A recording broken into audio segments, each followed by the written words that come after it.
Hi guys, welcome back to channel. இன்னைக்கு நம்ம இந்த ட்ராமாவோட தேர்ட் பார்ட்டை தான் பார்க்க போகிறோம். சரி வாங்க இப்போ நம்ம வீடியோக்குள்ளே போயிடலாம். லாஸ்ட் எபிசோடில் பார்த்தீங்கன்னா ஏசுன் குவாங்சிக் ரெண்டு பேருமே அவங்க வீட்டில் யாருக்குமே தெரியாமல் ஊரை விட்டு ஓடி வந்து வேற ஒரு இடத்துல பூசனில் ஸ்டே பண்ணா. அவங்க ஸ்டே பண்ணியிருந்த இடத்தோட ஓனர் ரெண்டு பேரும் பார்த்தா அவங்க எடுத்துகிட்டு வந்த பொருள் எல்லாத்தையுமே திருடி வச்சுருந்துருப்பாங்க. அதை வாங்குறதுக்காக கடைசியாக ரெண்டு பேரும் சண்டைலாம் கூட போட்டிருப்பாங்க இல்லையா.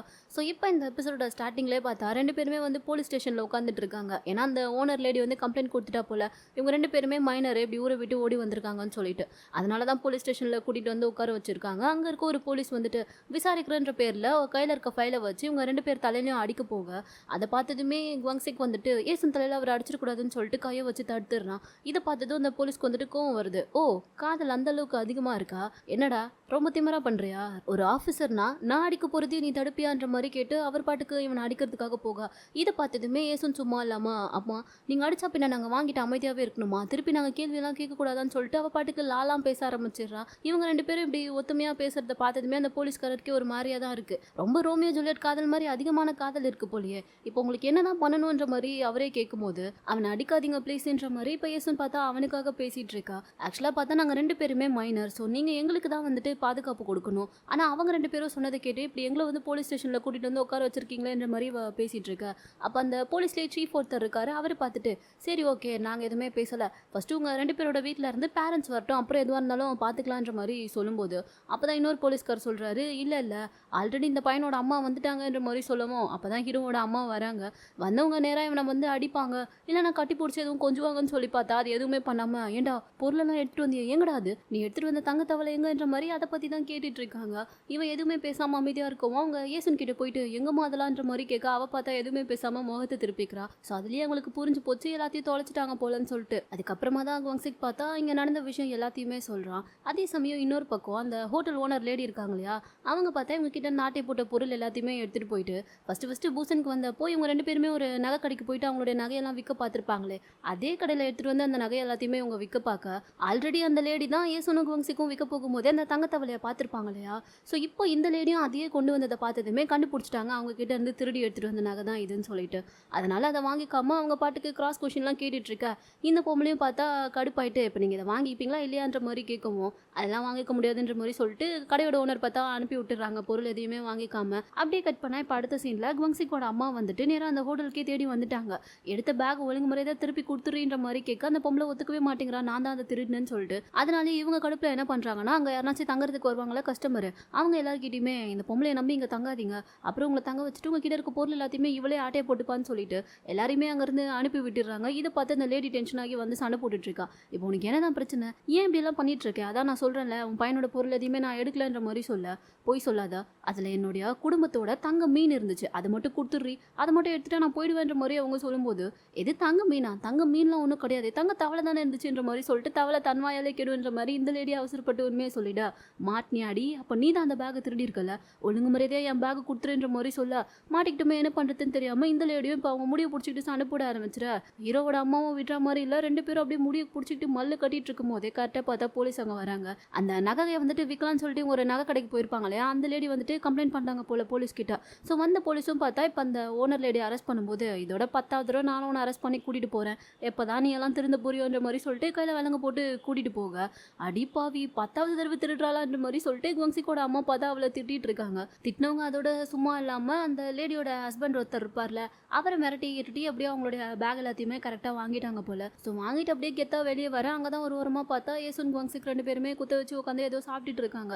இவங்களும் வந்து பார்த்துட்டு எப்படியோ ஒரு வழியா நான் பேக்கெல்லாம் வாங்கிட்டேன் வாங்க போலான்ற மாதிரி பேகை பட்டு பையன்கிட்ட தூக்கி போட்டுட்டு ஏசுன் வான்ற மாதிரி அவளை கூட்டிட்டு இவங்க பாட்டுக்கு போக ஆரம்பிச்சிடுறாங்க. ஒரு வழியா திரும்ப ரெண்டு பேரையுமே அவங்களோட அந்த ஜேஜோ ஐலாண்ட் ஊருக்கே கூட்டிட்டு வந்துட்டாங்க போல. அப்படியே அடுத்த சீன்ல பார்த்தா ஏசுன் வந்துட்டு இன்னும் ஸ்கூல் தானே படிச்சுட்டு இருந்திருப்பா. ஸோ இப்போ திடீர்னு வந்துட்டு அவள் இப்படி ஊரை விட்டு ஓடி போனதுனால அவளை பார்த்தா ஸ்கூலை விட்டு எடுத்துடுறாங்க. இதுக்கப்புறம் அவள் படிக்கவே முடியாதுன்ற மாதிரியான ஒரு நிலைமை வந்துருது. ஸோ இவளுக்கு என்ன பண்றதுனே தெரியல. அப்படியே அழுதுகிட்டே வந்தவா அந்த புக்கு அப்புறம் அவளை எக்ஸ்பெல் பண்ணி அனுப்பின அந்த பேப்பர்னு சொல்லிட்டு எல்லாத்தையுமே பார்த்தா நெருப்புல போட்டு எரிச்சிட்டு பயங்கரமா உட்காந்து ஃபீல் பண்ணி அழுதுட்டு இருக்கா. அதோடைய வீட்டுக்கு வந்தா ஆல்ரெடி சித்தப்பா வந்துட்டு இவரை சுத்தமா மதிக்க மாட்டாரு. இப்போ ஸ்கூல்ல இருந்து வர துரத்தி விட்டாங்களா, அதனால பயங்கரமா திட்டுறாரு. பாவி பாவி இப்படி குடும்பமானத்தையே வாங்கிட்டியே, படிப்பும் போச்சு, இப்போ படிப்பு இல்லைன்னா உனக்கு வேலையும் கிடைக்காது, இதுக்கப்புறம் நீ என்னதான் பண்ணுவேன்ற மாதிரி அவளை பயங்கரமா திட்டி அந்த வீட்லயே வந்துட்டு ஸ்டோர் ரூம் மாதிரி ஒரு இடம் இருக்கும், அங்கதான் இனிமே நீ தங்கணும்னு சொல்லிட்டு அங்கேயே அவளை தங்க சொல்லிடுறாரு.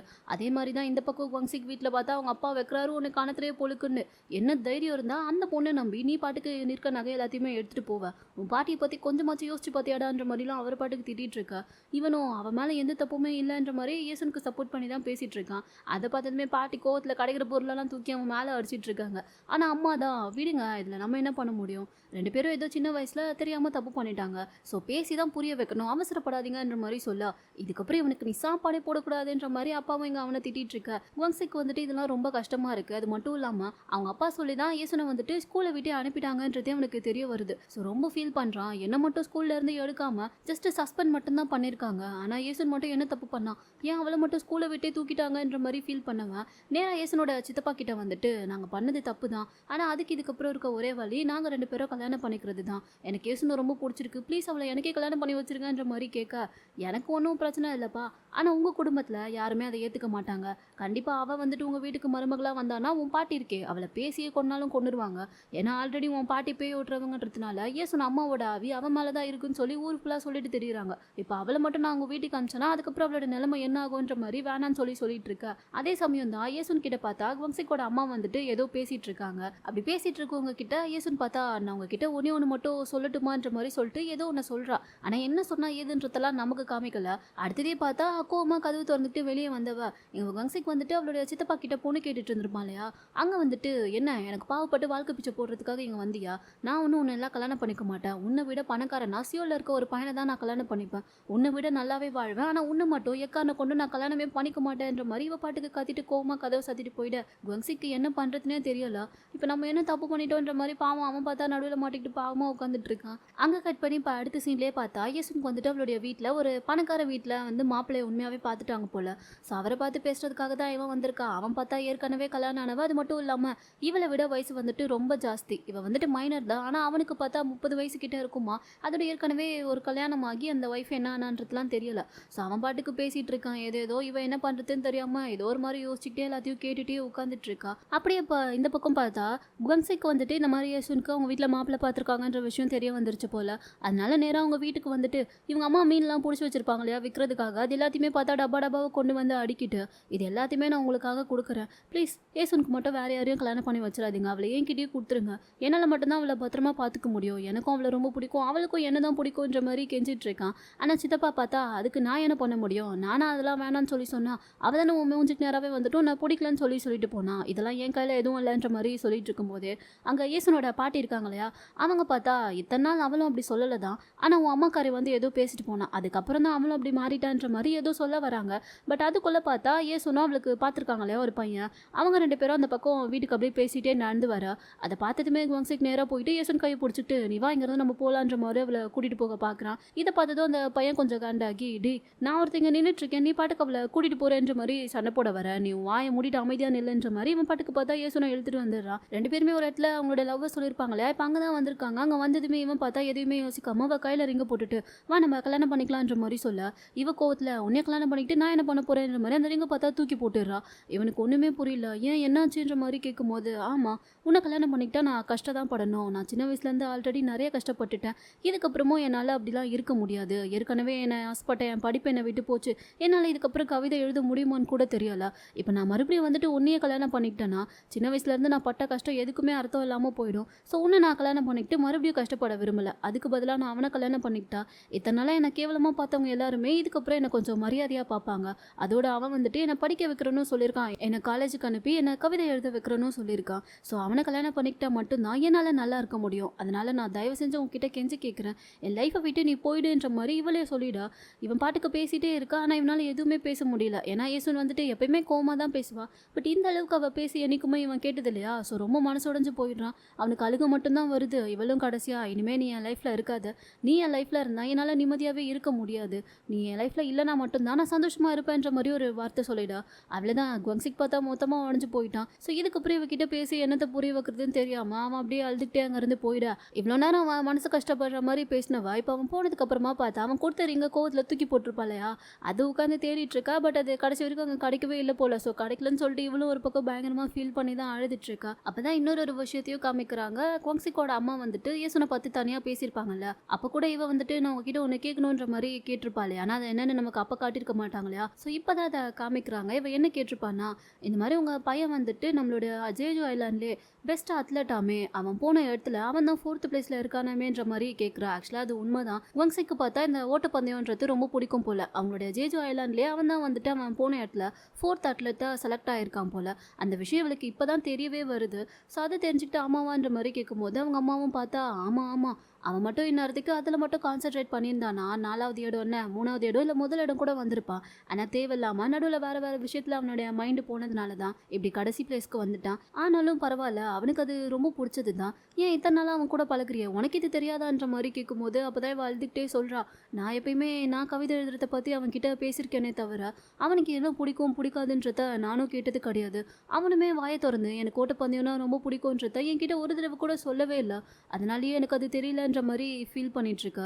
அப்பதான் அவனுடைய அம்மா சொல்றாங்க, இது போல அவன் மட்டும் அந்த இடத்துல செலக்ட் ஆயிட்டானா அவனுக்கு வந்துட்டு ஒரு நல்ல லைஃப் கிடைக்கும். ஸோ அதனால நீ தேவையில்லாம அவனுடைய லைஃப்ல குறுக்க வராதம்மா, அவனை அப்படியே விட்டுரு, அவன் பாட்டுக்கு அவனுக்கு கிடைச்சிருக்க லைஃப் அவன் வாழட்டும். ஸோ நீ அதை நடுவில் போந்து கெடுத்துறாதன்ற மாதிரி இவங்க சொல்ல, அதை கேட்டதுக்கு அப்புறம் தான் பார்த்தா இவன் மனசு மாறப்பாலா என்னன்னு தெரியல. ஸோ இதனால தான் வந்துட்டு அவன்கிட்ட அவன் ரிங்கு கொடுத்து ப்ரப்போஸ் பண்ணியும் கூட எவ்வளோ கோவமாக பேசிட்டு வந்திருப்பா போல.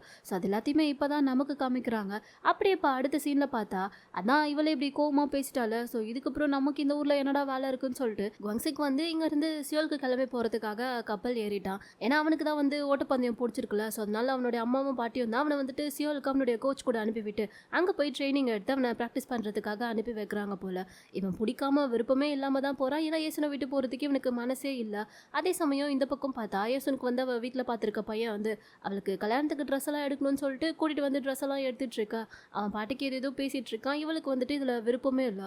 ஸோ அதனால் எனக்கு இந்த மாதிரி கல்யாணம் பண்ணிக்கணும்லாம் ஆசை இல்லை, எனக்கு தங்குறதுக்கு ஒரு வீடு கூட இல்லை, பேசாமல் நான் உங்கள் வீட்டில் ஒரு வேலைக்காரியாக வந்து சேர்ந்துக்கிட்டோமான்ற மாதிரி கேட்கும்போது உன்னை கல்யாணம் பண்ணி கூட்டிகிட்டு போகிறதே ஒரு வேலைக்காரியாக தானேன்ற மாதிரி அவன் சொல்லவும் இவளுக்கு பயங்கரமாக கோவம் வருது. அது மட்டும் இல்லாமல் நீ இன்னும் அவளை தான் நினச்சிட்டு இருக்கியான்ற மாதிரி இவன் பாட்டுக்கு ஏதோ பேசிகிட்டு இருக்க.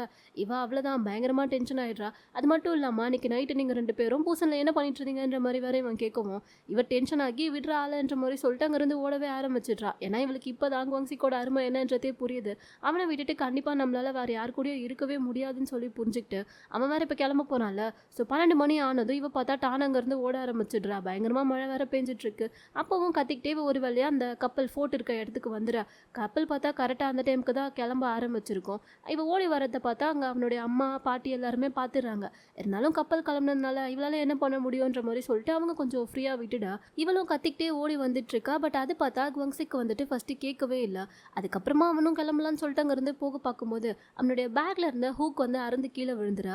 அப்போ தான் அவன் எடுக்கிறதுக்காக குனியறான். கரெக்டாக இவன் கூப்பிடுறது அவன் காதில் விழவும் அங்கேருந்து ஓடி வந்து எட்டி பார்த்தா இவங்க உட்காந்து அழுதுட்டு இருக்கிறது இவன் கண்ணுக்கு நல்லாவே தெரியுது.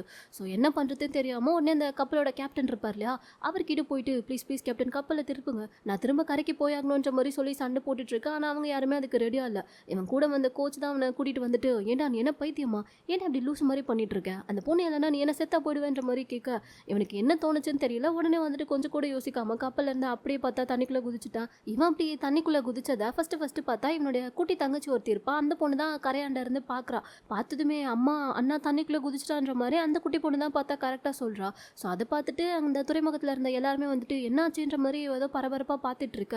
இவங்க எல்லாரும் இப்படி பார்க்கறதுக்கு அப்புறம் தான் ஏசுன்மே என்னடா இதுன்ற மாதிரி பார்க்குறா. ஸோ அப்போ தான் தெரியுது இவன் பார்த்தா ஏசுன் கிட்ட வரதுக்காக அங்கே பயங்கரமாக நீச்சல்லாம் அடிச்சு வந்துட்டு இருக்கான். இவன் இப்படி பண்ணுறத ஏசுன் அம்மாவோட ஃப்ரெண்ட்ஸ்லாம் இருப்பாங்களே அவங்களாம் பார்த்துட்டு பயங்கரமாக சந்தோஷப்படுறாங்க. காதல் ஜோடியாவா பிரிக்க நினச்சிங்க, இப்போ பாரு அவனே அவளுக்காக வந்துட்டான்ல, இதுக்கப்புறம் அவங்க 2 பேரையும் பிரிக்கவே முடியாதுன்ற மாதிரி சொல்லிட்டு அவங்க வந்து குவாங்சிக்கோட அம்மாவையும் பாட்டியும் வெறுப்பேற்றிட்டு இருக்க. அவங்களுக்கு தலையே சுத்துது, இவனை போய் பிள்ளையா பெற்று தொலைச்சிருக்குமேன்ற மாதிரி திட்டிகிட்டே நின்றுட்டு இருக்காங்க. ஒரு வழியாக குவாங்சிக்கும் பார்த்தா கஷ்டப்பட்டு அங்கேருந்து நீச்சல் அடிச்சு யசுன் கிட்ட வந்ததுமே அவளை பயங்கரமாக கட்டி பிடிச்சி அழுதுட்டு இருக்கான். இவளும் வந்துட்டு என்னால் அவன் கூடலாம் இருக்க முடியாதுன்ற மாதிரி சொல்லிட்டு கட்டி பிடிச்சி அழுதுட்டு இருக்க. கடைசியாக 2 பேருமே பார்த்தா ஒன்று சேர்ந்துடுறாங்க. இப்போ இந்த கதை எல்லாத்தையுமே வயசான யசுன் வந்துட்டு அவங்களுடைய பொண்ணுக்கிட்ட தானே சொல்லிட்டு இருக்காங்க. கூடவே வந்துட்டு பொண்ணு மட்டும் இல்லை, குவாங்சிக்கு ஒரு குட்டி தங்கச்சி இருக்கான்ற மாதிரி இப்போ காட்டியிருப்பாங்க இல்லையா, அவளுமே பக்கத்தில் தான் உட்காந்துட்டு இருக்கா. ஸோ இப்போ அவள் பொண்ணுக்கிட்ட என்ன சொல்கிறான்னா, நீ 8 மாதத்துலேயே குறப்பிரசவமாக பிறந்தேன்னு சொல்லி உங்கள் அம்மா அப்பாலாம் உங்ககிட்ட சொன்னாங்கல்ல, ஆனால் அது எதுவுமே உண்மை கிடையாது, எல்லாமே போயின்ற மாதிரி சொல்ல. அப்போ தான் இன்னொரு விஷயம் தெரிய வருது. 2 பேருமே பூசன் கிளம்பி போய் அந்த ஹோட்டலில் ஸ்டே பண்ணியிருப்பாங்களே, அன்றைக்கி நைட்டே இவங்க 2 பேரும் ஒன்று சேர்ந்துருப்பாங்க போல். ஸோ அதனால தான் பார்த்தா அந்த ஹோட்டலில் இருந்த ஃபேன் கூட உடஞ்சிருக்கு. ஸோ இது எல்லாத்தையுமே இப்போ குவாங்சிக்கோட தங்கச்சி சொல்லிட்டு, ஆனால் என் அம்மா மட்டும் அன்றைக்கி அன்னைக்கே இவங்க 2 பேரை பத்தி கண்டுபிடிச்சிட்டாங்கன்ற மாதிரிலாம் இவ பாட்டுக்கு பேசிட்டு இருக்க. இதெல்லாம் வந்துட்டு பொண்ணு பார்த்தா அமைதியாவே கேட்டுட்டு உட்காந்துட்டு இருக்கா.